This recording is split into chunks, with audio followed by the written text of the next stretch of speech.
Hello, today I will be presenting on the problems with using gross national happiness as a measure of welfare. To do so, first we have to understand the concepts of gross domestic product and gross national happiness using their respective definition. Gross domestic product, or GDP for short, measures the monetary value of final goods and services produced in a country during a given period, while gross national happiness index is an indicator of the quality of life and the happiness of the people is proposed from Bhutan in 1970, which resolves around 4 pairs of value and includes 124 variables individually weighted with their own weights. The first problem of using GNH, I think, to measure welfare arises from the difference in people's perspective to happiness.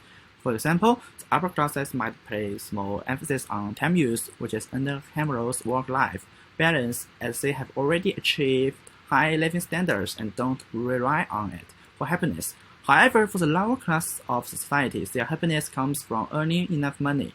They hope that they can have enough food, clothing, warmth, and a place to sleep every day. So living standards are their priority.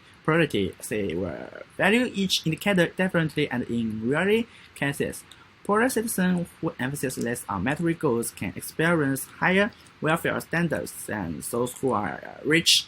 Also, countries also experience difference in indicator weights due to cultural and social difference.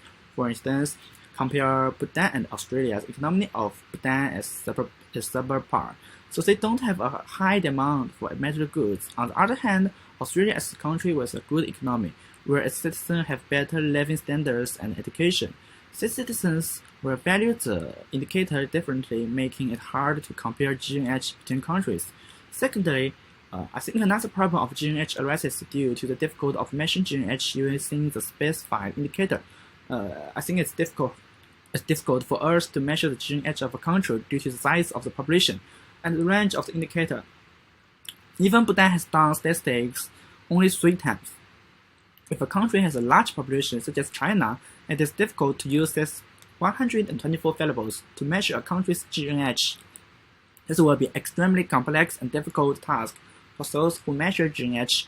It is also possible that the median measured GNH is not accurate using the representation of population groups, as it's losing accuracy in generalizing its population. In conclusion, GNH is a rather arbitrary indicator of people's welfare, and it should be coupled with other indicators of welfare to better measure welfare in society. That will be all of my presentation, and thank you for your first attention.